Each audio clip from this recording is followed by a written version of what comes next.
Ladies and gentlemen, we're here. I'm part of the Kliq, isn't everybody? Yes! Yes! Yes! I got an idea, yeah. Beat up John Cena!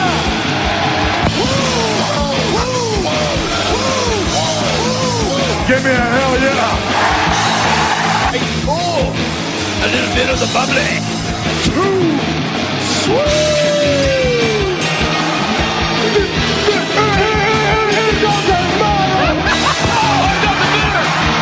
This is where the power lies!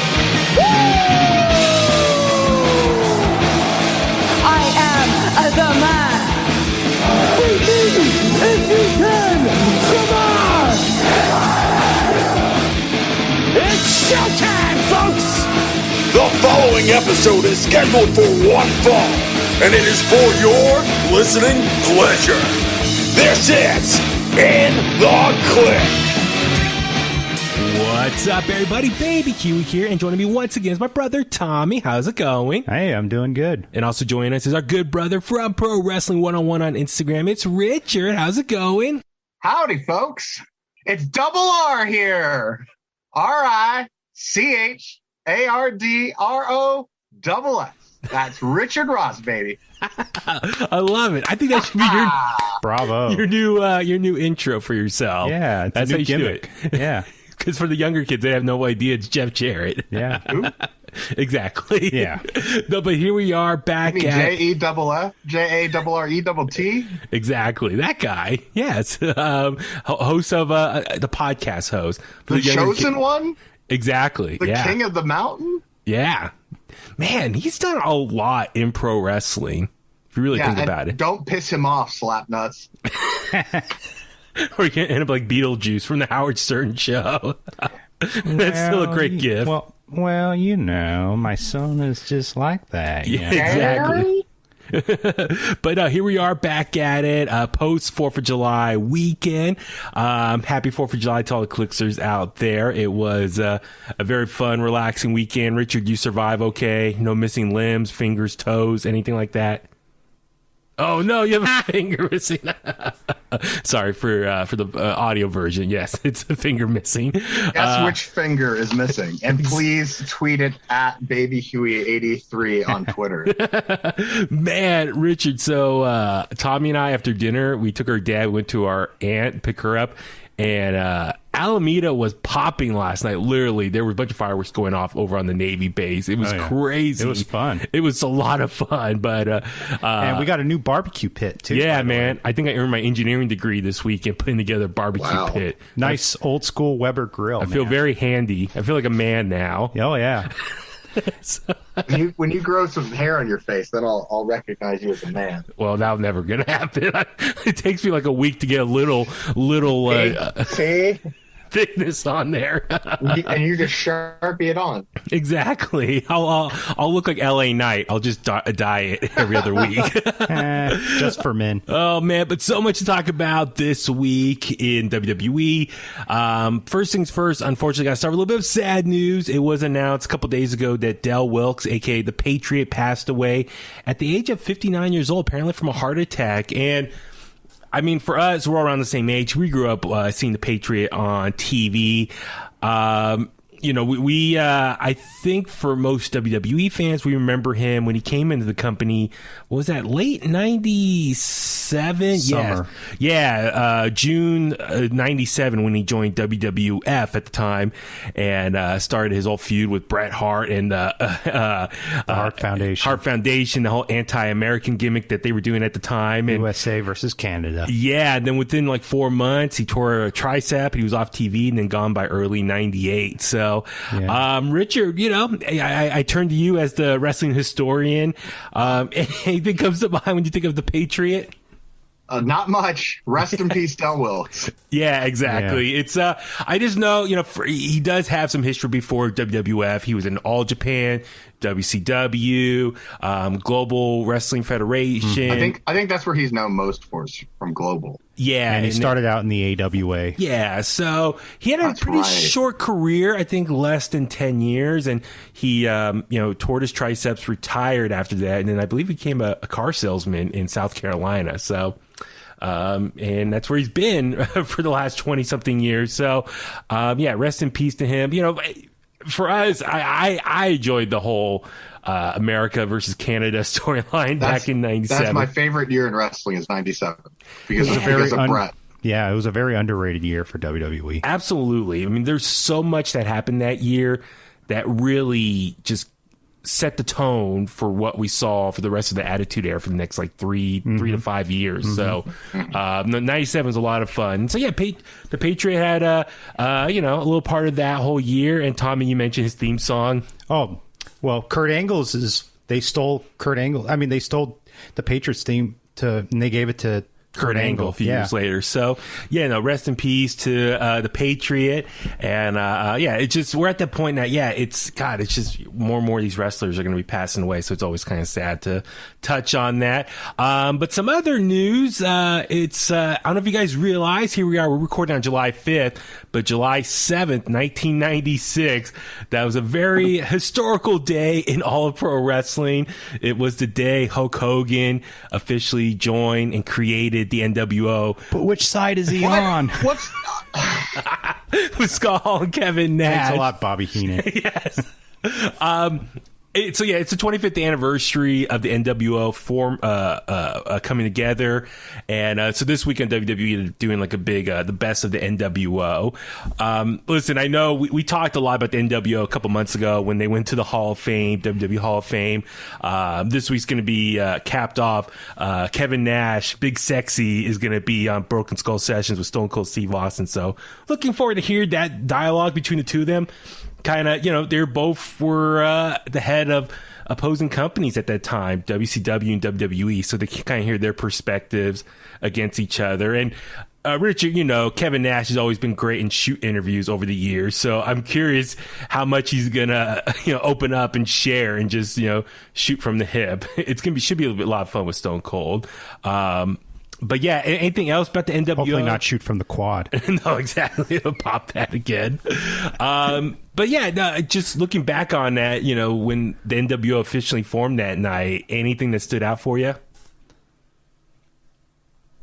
I mean, I had a different take on it because I didn't get to watch WCW as regularly. Okay.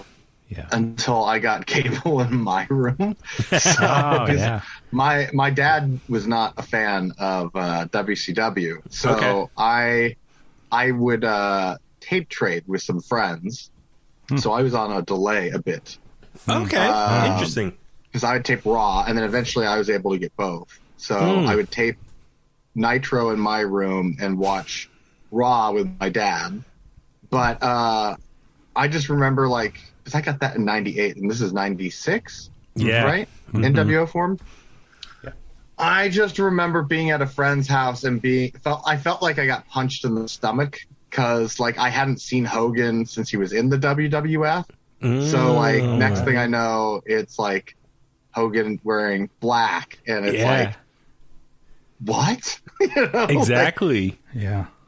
I'm not okay with this. Yeah, no, I mean, he had black a couple years earlier, right? Remember Tommy was in WCW. He was injured, right, with the neck injury. Remember that one angle a couple years earlier? Yeah, Kevin Sullivan. Yeah, that was one time he wore black. And we're like, whoa, what's going on? This is kind of serious storyline here. When he had the neck brace. Yeah, but other than that, it's always been, mostly red and yellow. I know Tommy and I, we watched that live, that pay-per-view.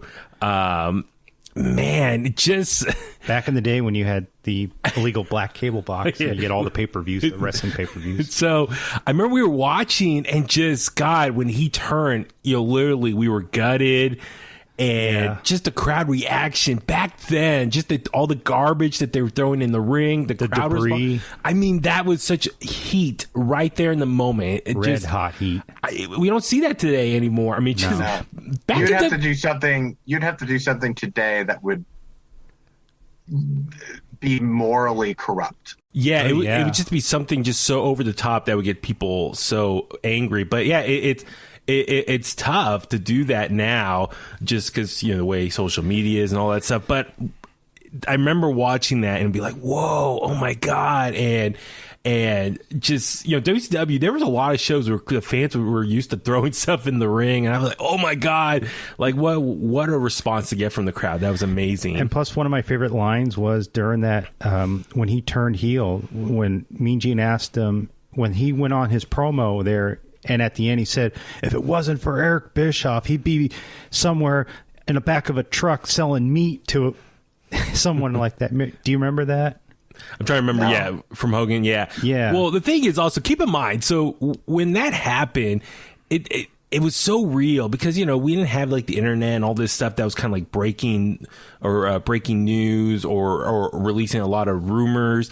So, when Hall and Nash showed up to WCW, we really felt it was like WWE guys invading WCW. Yeah. And so we ate it all up. And, that's one thing I just miss about watching pro wrestling is just watching what's on the TV screen, taking it for what it is, and just enjoying that entertainment value there. Yeah. Before, the website, social media kind of break all the rumors and gossip about what's going on behind the scenes and spoilers. Yeah, spoiling stuff. But no, that was such a fun night. And then obviously the launch of the NWO is historical. And like I said, we talked a lot about it before with the Hall of Fame a couple months ago. So do yourself a favor. There's going to be a lot of stuff on Peacock on the WWE Network section there. So yeah, a lot of fun with the NWO. That was such a fun time in pro wrestling. As you said, 96, 97, 98. Oh, so much fun. So yeah. All right, let's move on over the height of the Monday Night Wars. Exactly. To this week in NXT. It was very much the go home episode, technically, of the Great America Bash, was going to be happening tomorrow on USA. Some good fun matches here, but I definitely felt this show had a lot of promos or backstage segments, not as many matches per se. Yeah. So I thought that was a little bit interesting, but I think they were trying to push forward a lot of storylines to get set up for the matches, the 5 matches set up for tomorrow night. Yeah. Richard, any initial overall takeaways from this episode of NXT? I thought it was an exceptionally good NXT. I like this episode a lot. Even for the amount of talking, the matches were really good. Yeah, exactly. So, let's go ahead. Yeah, just talk about just the main event here. So, Bronson Reed defended the NXT North American Championship against Swerve Scott. Hit Row were outside of the ring with him. It kind of came together last minute early in the show. Swerve confronted Bronson Reed in a backstage interview and just challenged him for the match. And it also came after the announcement of the breakout tournament for this year. And they both said, hey, we were in the breakout tournament 2 years ago. And Swerve questioned Bronson for having the titles. Like, I deserve to be champion. And as the heel, he just tricked him and his whole crew ganged up on Bronson, just saying, yeah, man, put that title on line. Show how tough you really are. And Bronson fell for it, bait and switch, and had the match here. Regal made it happen. So, Richard, we were talking off the air, but you said you loved this main event match. Yeah, I liked. I mean, psychologically, when you've got a big man against a little man, like this felt like you could see Shawn Michaels' fingerprints all over this. Yeah, absolutely.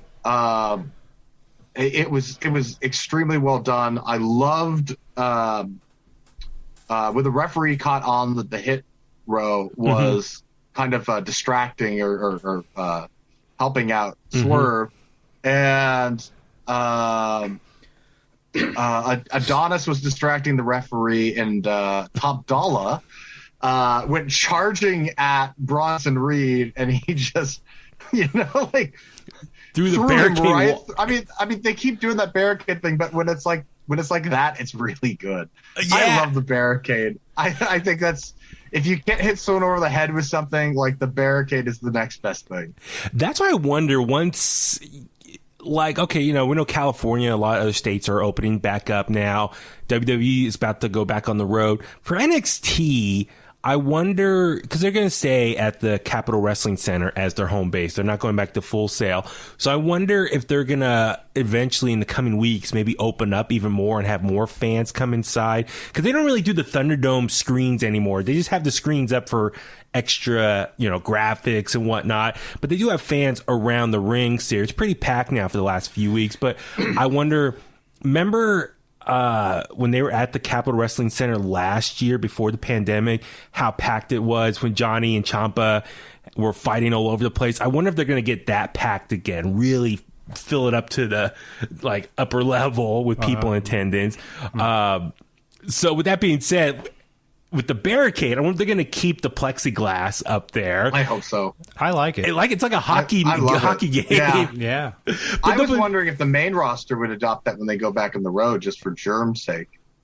That'd be kind of interesting, and just people banging on. I think the only disadvantage could be it could fuck with their sound. Yeah, and just kind of maybe fans screaming, it won't be as amplified because it's hitting the wall there. No, but that'd be interesting.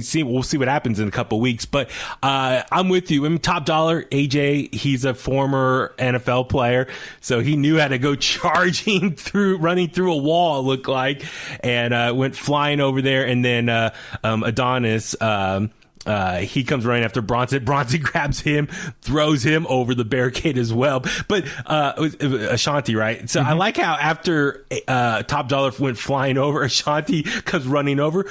Oh, dude, you're good? Are you good? He looked like a meme the way he was running with his hands out. Yeah. So that was really funny. And so Bronson threw him over, great baby face move. But yeah, then Bronson went back into the ring, and then Swerve took advantage, kicked him in the back of the head, and hit the 450 splash. And he won the title. He's the new NXT North American Championship. So, I mean, God, I guess that's obviously a sign Bronson Reed is going to be called up very soon now, because there were the rumors of him working dark matches. We saw him on Main Event recently. So and there was also rumors that Vince was at the Performance Center last week. Yes. Yeah. So scouting. Yeah. So I'm sure Vince has his eye on Bronson Reed. So, Richard, your thoughts on, looks like Bronson's time in NXT is coming to a close now. I've been waiting for this one. For me, he probably could have skipped NXT altogether. Yeah, I mean, big dude. He's light on his feet. I mean, we talked about in the past, very much like Bam Bam Bigelow-esque. So, or he's like Vader too. Absolutely. So it's that same mold. Yeah. So I mean, it's bittersweet because I'm really bummed he had a very short title reign. But listen, it's a business. When your time is called to go up to the main roster, you can't pass that up. Even though, listen, we know some NXT stars have fumbled up on the main roster, how they used them on Raw or SmackDown. But I think for all these guys, the ultimate goal is to get to Raw or SmackDown. So when you get that opportunity, you don't want to pass it up. So, I mean, I hope they use him properly. He shines very well and does great things on Raw or SmackDown, respectively. But, it's a little bit of a bummer that his title reign was cut a little bit short. But nonetheless, very much happy for him and what his future holds. So it's going to be great. As I mentioned earlier, there was a lot of promos in this segment of NXT. We saw MSK face off with Ciampa and Thatcher. I don't know about you guys. Were you watching that? And Ciampa no-sold the smack. Oh, yeah. And then he put his face up against is it Nash Carter? Yeah, or Wesley. Yeah, Nash Carter. Nash Carter, and then he kissed him on the cheek afterwards. Yeah. It was a really interesting promo here. Was it very much like old school versus the new school mentality? I was trying to read the vibe between the two of them. Is this how much do they like each other? Really like each other? Or are they really there's a drama there? I think there's somewhat of a mutual respect. I don't know, Richard, do you get what I'm saying, though, as far as it was just really weird how... I was not a fan. I've not been a fan of... I'm a fan of both the guys, Ciampa and Thatcher, but I have not been a fan of their promos the last 2 months or since they've been together. I think it's really corny.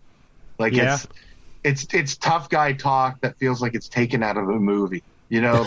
True. I don't know. I'm not digging it. Yeah, I hear what you're saying. It's very much just kind of obvious stuff. It's we've been here for a long time. We're the veterans. We know what we're doing, and they hate the young guys coming in. So I guess in that sense. But even MSK, they didn't really say anything too groundbreaking. It's like, hey, you're going to respect our work, and we'll prove it once again why we deserve to be champions. So I was like, okay, it was all very generic. Yeah, and they're the champions, so it's like, why are you even angry? Like, it should be funny to you that these two old timers, quotes, think that they're better than you. It's like, well, we got the gold. Yeah, the last time I checked, the guy with the belt or the belts, they have the bragging rights. Exactly. So, yeah. Also, we saw Kyle O'Reilly, Adam Cole have a little bit of a face-off in the ring. I mean, God, I don't know about you guys. Adam Cole is just light years ahead of Kyle O'Reilly on the microphone. Oh, yeah. It's just, he's just so much better, so much convincing. Kyle O'Reilly, I'm not feeling this current incarnation. Stale. It's with both of the promos, Ciampa's and Kyle O'Reilly's, it's very Ring of Honor-esque. And I know that they're both Ring of Honor guys. Mm-hmm. Both of them have also been in NXT long enough. Yeah. That it just feels like they're a bit lost. Mm-hmm. Well, Tommy, you were telling us a little bit about your thoughts on Kyle O'Reilly. I just think ever since he's been broken off and when Undisputed Era just split up, it's his run on his own has just been kind of a dud to me. Yeah, it's interesting because I think NXT, listen, we know NXT, when a guy gets a big singles push, they all kind of have like that same design of what is a badass baby face. You know, they all kind of wear black jeans and, you know, wear like a jacket or something. You know, they all kind of have that same look. So yeah. I wonder if NXT, they're like, okay, how can we create a different style of a baby face? And what we've been getting, as Rich, as you said, cool Kyle or cool Kansas Kyle. Kansas cool Kyle O'Reilly? Yeah, so I wonder if NXT, like the mindset is like, okay, we want to make him a strong baby face, but let's not make him the same version of every other tough babyface that we've had. I mean, you look at Finn Balor and the other tough top baby faces, they all kind of like that same look. Yeah. And so mentality and presentation. So I wonder if this is their way of trying to do something different. But yeah, I'm with you. It's just, I'm not fully buying it. He doesn't sound like fully confident on the microphone. Totally. Yeah, I want to say cringe is the word, but I'm not fully on board, like invested in him yet. Yeah. And it feels like they're just going to the well again. It's like, okay, Kyle, we don't really have anything for you right now, so we're just going to have a rematch with Adam Cole. It's the same feeling I get from Kevin Owens. Interesting. Okay. Like nothing against the matches with any of these people. It's the promos. Yeah, exactly. Yeah. So they're all heel-like guys, but like they're baby faces at the moment, so I don't think they're adjusting to that well. Yeah, I mean, listen, I mean, that's something we can maybe have a bigger discussion in the coming months, is like, you know, maybe 6 months after they all broke up, how's Undisputed Era doing post-breakup? Who's winning? Who's losing? Type of thing. Bobby Fish is number one. I know, Bobby Fish, that guy. God, he comes back and he's now off again for the last like 3 weeks. So, but ultimately, you know, they start pushing each other. Samoa Joe breaks it up. Kyle O'Reilly puts him in a heel hook. So, I just hope that after the Great American Bash between Kyle O'Reilly and, you know, Adam Cole, this is kind of their blow-off feud. Well, yeah, I wonder if Adam Cole will get called up after this. Yeah. I'm just, because it's been, part of me is like, it's long overdue, but I'm worried about him going to Raw or SmackDown, because with his size, will he just get lost in the shuffle up there? So I think he's at the point now where he's too big of a star to fail. Yeah, exactly. Well, I hope so. I hope so. He's too good on a mic. Mm-hmm. They know that he if they let him go, that he'd be a hot commodity anywhere he went. Mm-hmm. So yeah, to me, it's just a matter of where he goes and to manage our expectations that he's not going to be in the main event picture right away, because he's going to have to prove himself to the big boss. Exactly. Yeah. So I would think SmackDown will be better. Yeah, because right now he's Shawn Michaels was ready for the title 2 or 3 years before he had it. So yeah, like. I think people, like with Nakamura, people think that Nakamura has been slighted since being in WWE. And it's like, Nakamura's had a belt ever since he's been in WWE. Mm-hmm, right. So, like, that's a push to me. He's the king now of all WWE. Yeah, and Adam Cole, the old cliche goes, he's a big fish in a small pond. Yeah, so that's the benefit of him probably staying in NXT is he's a stud there no matter what. Yeah. And another thing, not necessarily a promo, but it was an ongoing theme throughout the night with the battle of Karrion Kross and Johnny Gargano. Richard, yes. It. So it was Johnny and Karrion going back and forth trying to attack each other. Yeah. Here's what I think I loved most is the minute Kross walked into the building, he got jumped. And what Raw and SmackDown could learn from that tiny little segment that lasted a minute is that you don't need it to look like Raw and SmackDown. Make it look like you're in an arena or a building to make it look cool. Because it's like WWE has that thing where it's the dark hallway with the spotlight on the star. Nothing ever happens. But like this, he just walked through the door and got jumped. And it was very Attitude Era-esque. Yeah, I'm with you as far as, listen, Raw or SmackDown, sure, you're in a different arena every week when you're on the road, but that arena is the WWE Universe. Do more world building or get back to that where, backstage areas are very much important settings for the storylines. And like, I'm with instead of it looking like you're in the same building every week, even though they have been for the last year. So.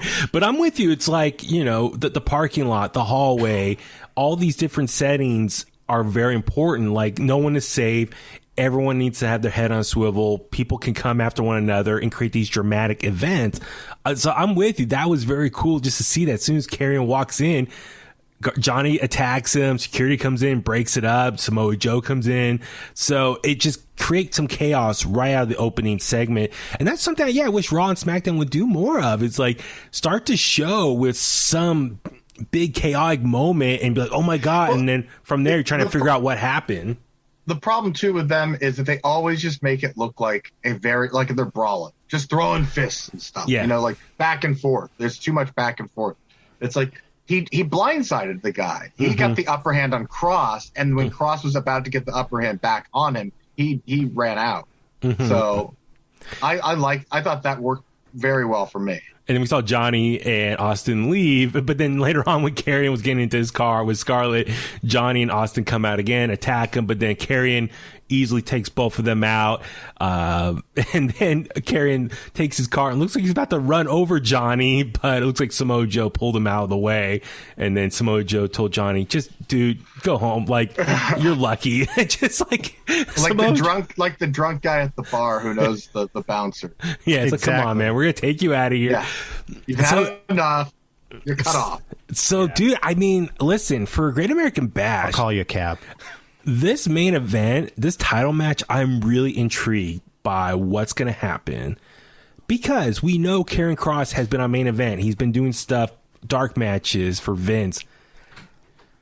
Could we see him drop the title this week and get called up? I mean, we see that happen with Bronson Reed. So I wonder if Johnny will be, not necessarily Johnny Takeover, but Johnny Wrestling, Johnny Champion again. So it's interesting. I mean, Johnny, the crowd was really behind him this week, saying Johnny Wrestling. I mean, he has the momentum as a baby face right now that we haven't seen for him in a while.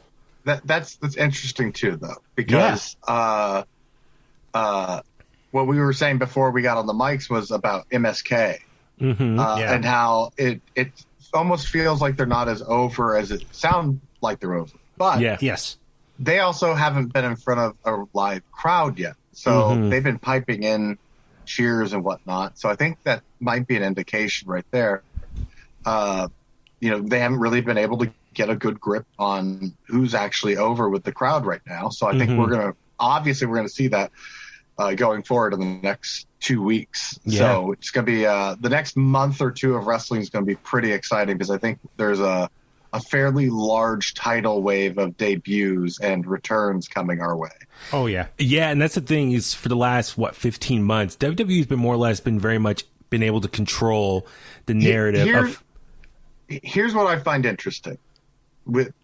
Let's compare, okay? WWE as a whole with any of their shows and AEW. AEW has used a lot of big matches and trying to do exciting things to catch people. WWE people have been pretty negative on the last year. It seems like they've been holding back pretty heavy. And I think we're about to see why is because there's a lot that they want a crowd in front of for. Oh, absolutely. With the John Cena rumors, Becky Lynch, Brock Lesnar, Money in the Bank itself, because that whole match stipulation gets crowd going. Because remember, it usually happens, May or June, but they pushed it to July. So, no, I'm with you. There's a lot of things I think WWE's been holding back and be like, okay, let's ride out this Thunderdome era as best as we can, and let's just get through it. Yeah.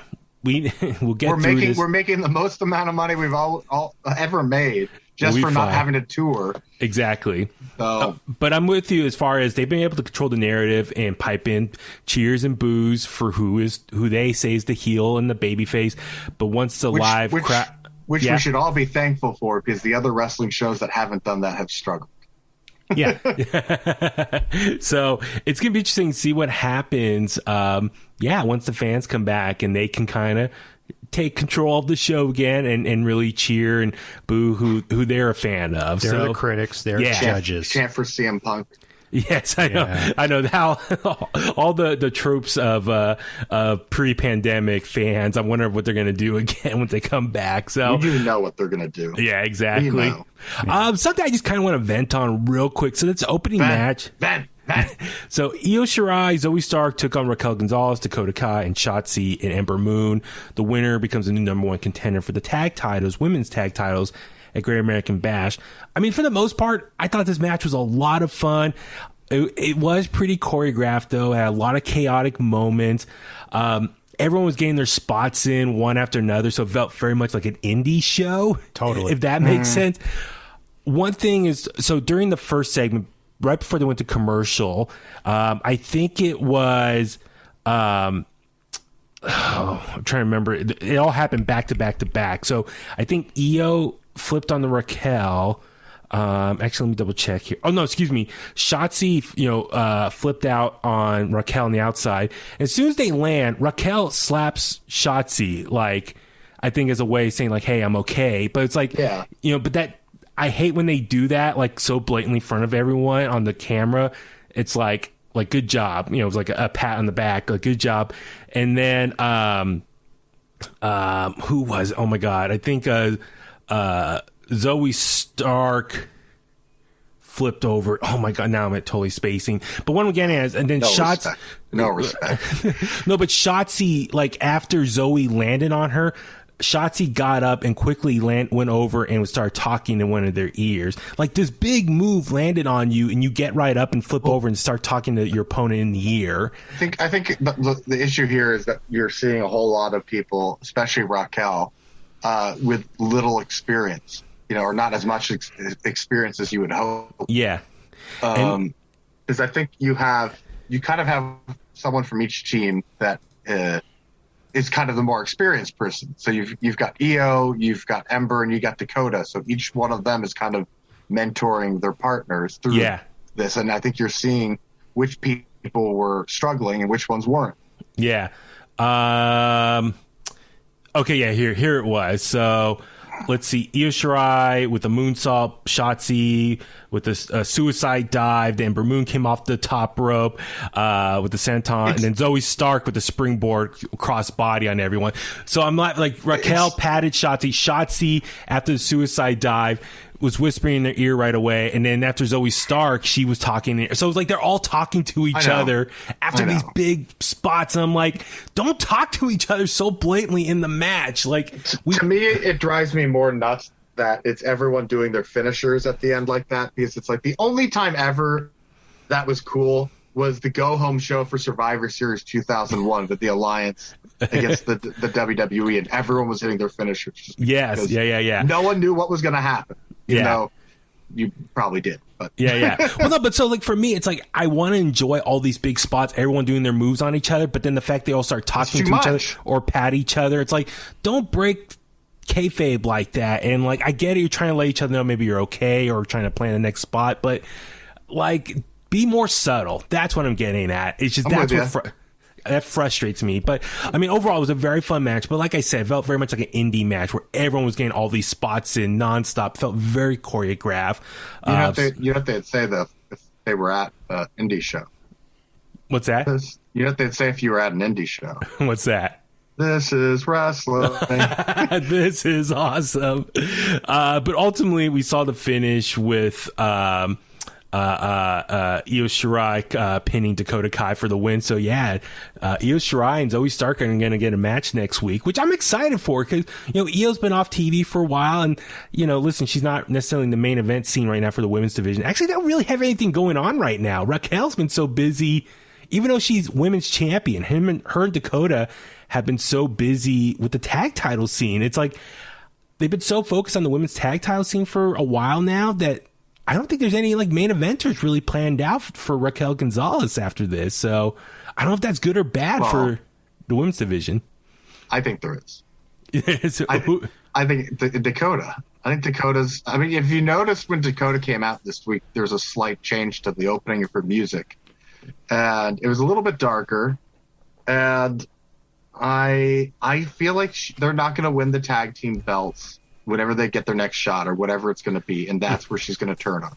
Yeah, I mean, I think we see this coming very much like Shawn and Diesel. We see Raquel and Dakota, that same presentation. So yeah, I think the turn is coming, so we'll be excited to see that.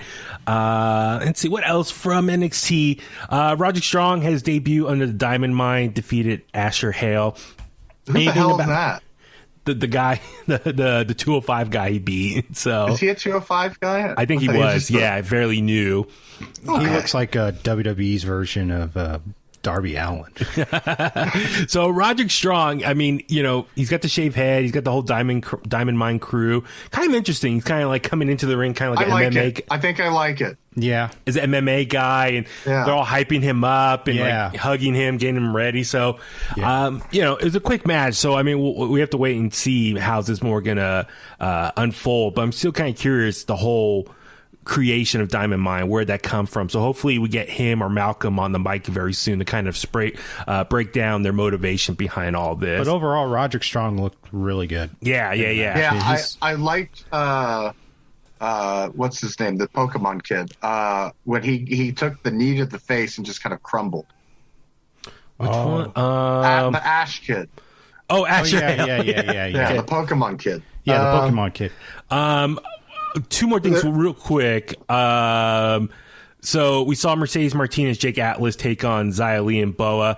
Unfortunately, it ended kind of abruptly because Xia Li really connected with Mercedes Martinez with a kick. It was like a Taekwondo kick. And knocked her out. Fade to black. So kudos to the ref who immediately saw what happened and just called it off. What was especially scary to me was the way that Mercedes fell because she almost got a stinger from that. Yeah, like her arms went. Yeah, her arms went limp. But her head went down. If she had landed on the top of her head, she'd be a cripple. Yeah. That was it was all very scary. So yeah, they cut away and just focused on Xia Li in the ring, and then the bell rang and called it off. So, from what it sounds like, Mercedes Martinez is okay, but still very much a scary moment. So, but yeah, I'm still curious what Boa is going to do. We seen a lot of Xia Li. I wonder if Boa is going to get a push pretty soon. Here's the thing about Boa to me. I don't. You know how he was getting involved with Mercedes Martinez during the match, like. Come on, is that hit me? He's trying to antagonize Mercedes Martinez.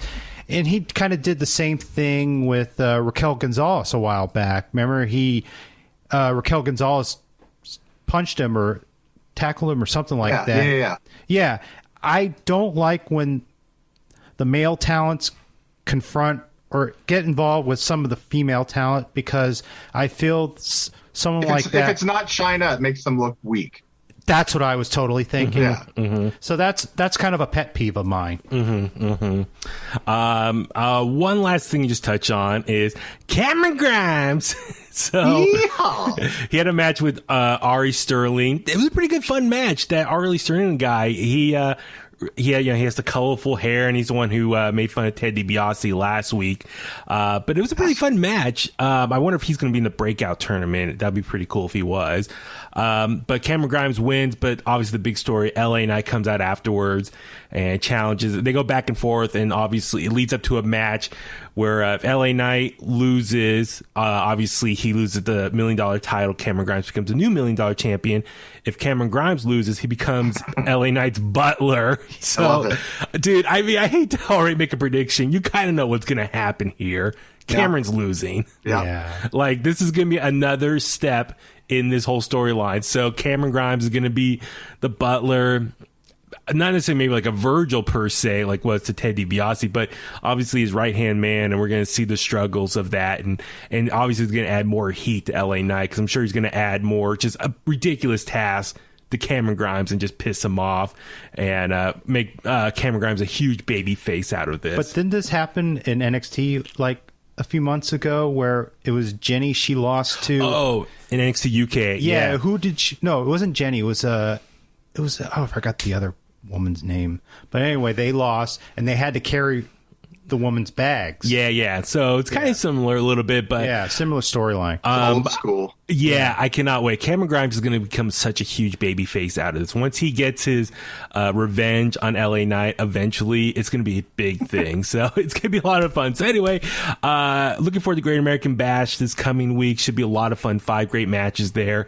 And yes, I love these big regular TV theme episodes of NXT. It's like almost like a takeover-esque level type of show.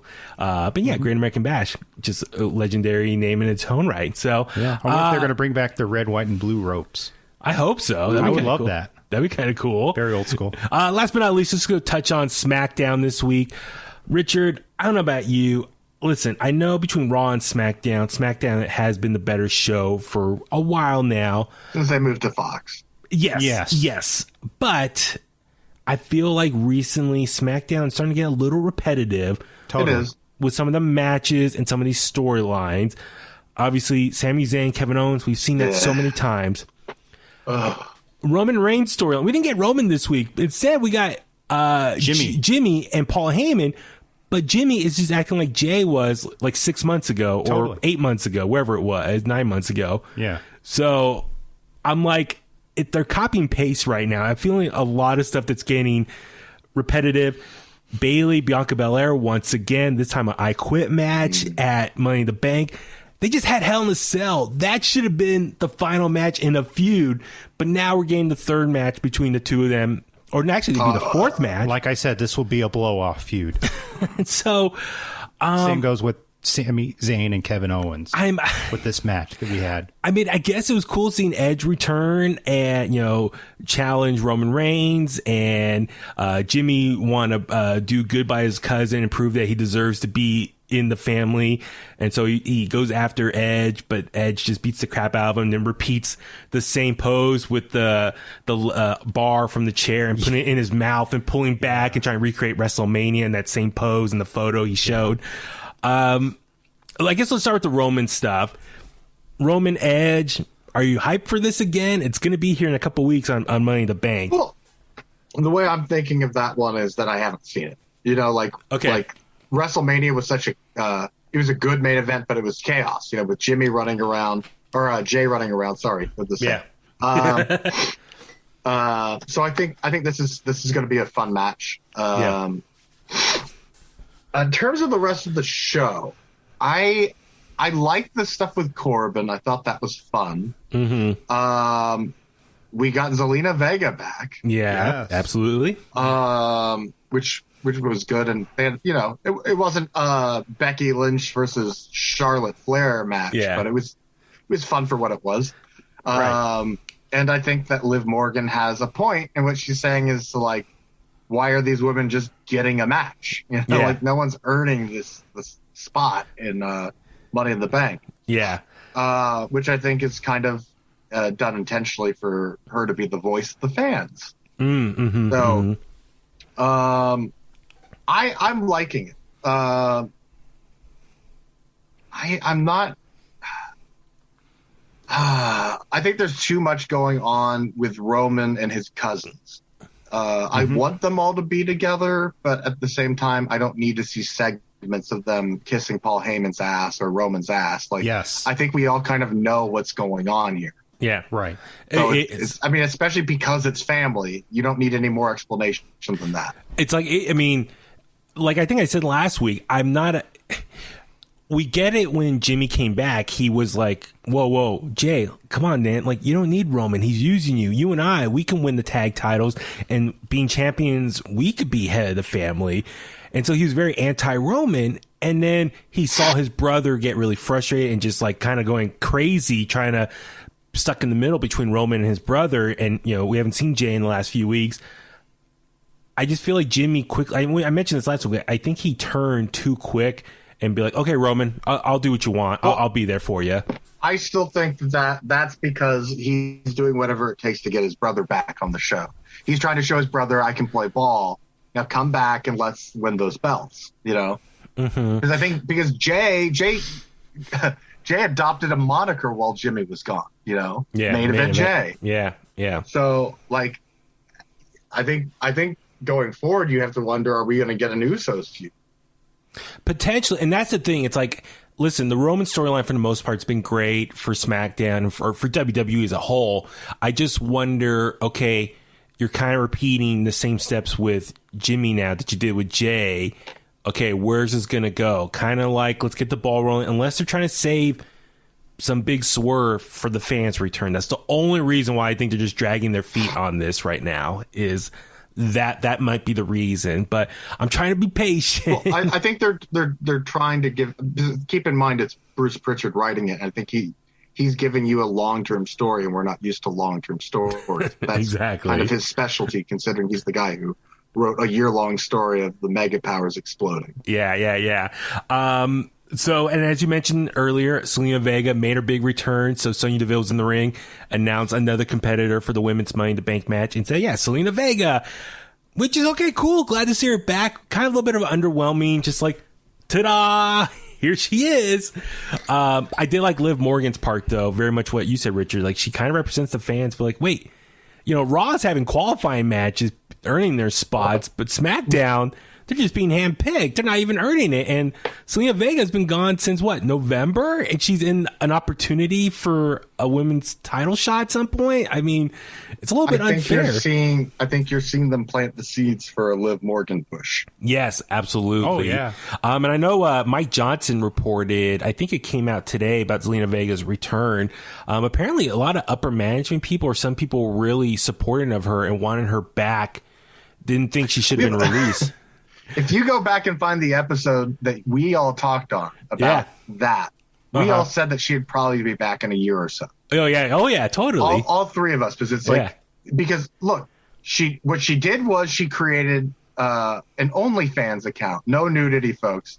But she created an OnlyFans account after an edict saying not to make secondary third party accounts. Yeah. And she did it anyway. So, like, and the Twitch stuff, all that stuff. That was a slap on the wrist. So, and Twitch didn't really work out very well for her, did it? No, because she's apparently been back for a couple months now. So, and apparently they all cleared the air, and I'm happy for her, because I know for years she always said her goal was to be in WWE. So, if you have an opportunity to go back to the place you want to work at, more power to her. As long as she's happy, making money, good on her. And obviously there's no bad blood, because look, her first episode back, she's getting pushed in a Money in the Bank match.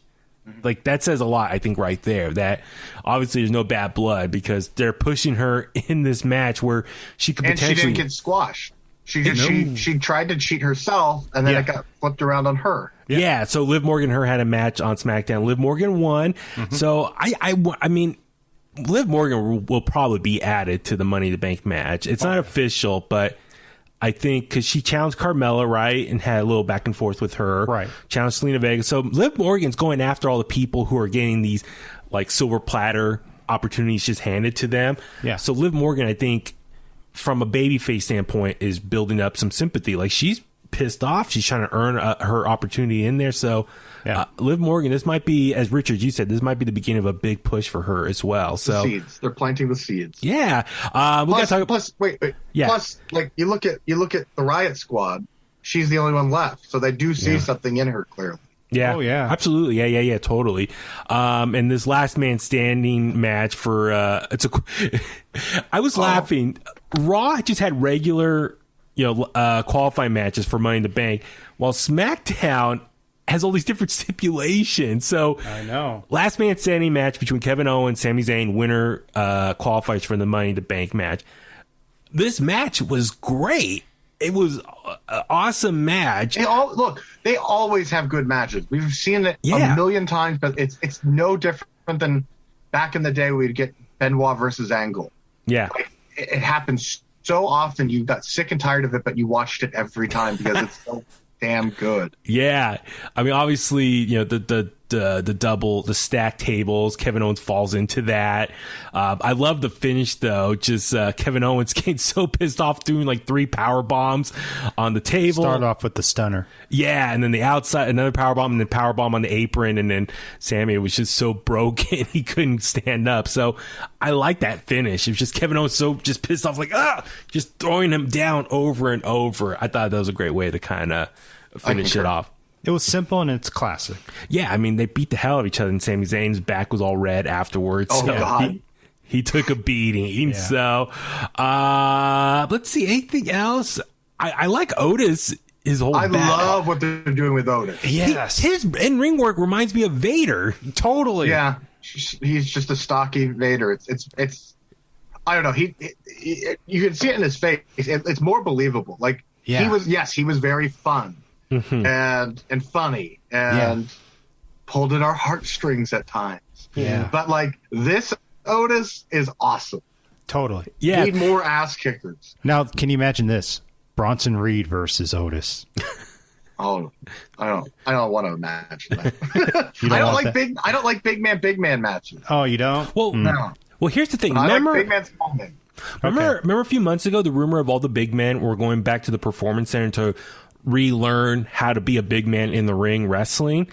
It seems like, and Otis was one of those guys. It seemed like Otis is the one who's done probably the best job adapting that style. Well, because he's an amateur athlete, NCAA athlete. Yeah. So it's like he's used to being coached, where other people went to wrestling school. So He's got the amateur wrestling background. Bravo to him as far as what he's been able to do in the last couple months, his transformation into more of a heel, but just his in-ring work has just been so devastating. I love how, he does the spin into the lariat to clothesline, knock people out. And then sometimes, Chad Gable, would do the suplex and he still hits him with the lariat. I mean, just their moves so simple, but it looks hard hitting and devastating. I just love that. And yeah, I guess the last thing, Baron Corbin going broke. Are you poor Baron? No, when they took away his Mercedes, I thought of Barry Darsow and Repo Man. I know, that's okay. So Tommy and I we were watching it together. So Richard, we know Ted DiBiase back on NXT. Are they dropping the ball, not bringing back Repo Man? They need to mend that fence. They need to bring back Barry Repo Darsow. Man. That's a fence that needs mending at the moment. Yeah, totally. Yeah. They're dropping the ball right there, not having Repo Man. Yeah, dropping we the ball. Need demolition in the Hall of Fame. Exactly. Yes, of course. So, unfortunately, we're going to see Shinsuke and Baron Corbin next week again, which I'm like, come on. Let's just move on from this. I know. I get it. But at the same time, they've got some good chemistry going right now. And I think, Corbin's better than people give him credit for. He's a lot better than people give him credit for. Yeah. And, dude, he does what's given to him. He's a total company guy in that sense. So, he's a good heel. I mean, this is the guy 2 years ago people were praising for his matches with Gable.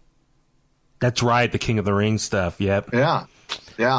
So it's gonna be interesting to see what happens next. He's growing his hair out a little bit. He's his beard. There was a WWE.com video where he was trying to sell his $40,000 watch to Ziggler, and Ziggler's like, "Nah, I can't afford that." He's like, "How about 35? Nah, how about 25?" And Baron's like, no, can you give me 30? He's like, nah, 25. It's just like, if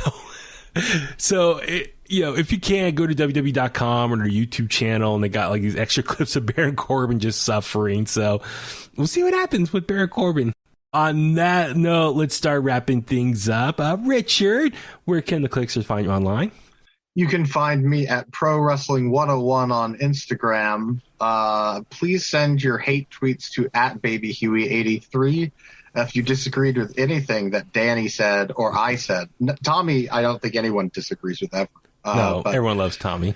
But for Danny, I know says a lot of things that make you guys angry, and you guys let me know. I know all the time. So please send the tweets out to @BabyHuey83, hashtag In The Kliq. That's my plugs. Thank you. How about you, Tommy? I'll see you at work, Danny. Well, you can follow me on Twitter and Instagram at IronFist1982. And Barry Darso, if you're out there, contact Vince, man. Have a segment with Baron Corbin. Bring back Repo Man. Exactly. I'm Baby Huey. Follow me on Facebook at Baby Huey Official, Twitter and Instagram, as Richard just said, at Baby Huey83, at In The Kliq for everything else. Subscribe to us on YouTube. Watch the videos. Hit that like button. Rate, comment, share all the episodes as well. And inthekliq@gmail.com. Get the merch, all that good stuff. We appreciate all the support. A lot of stuff to look forward to this week. Great American Bash. We will be reviewing that and see what other chaos happens in WWE, all that good stuff. And on that note, let's go home. And that's the bottom line, because Huey said so.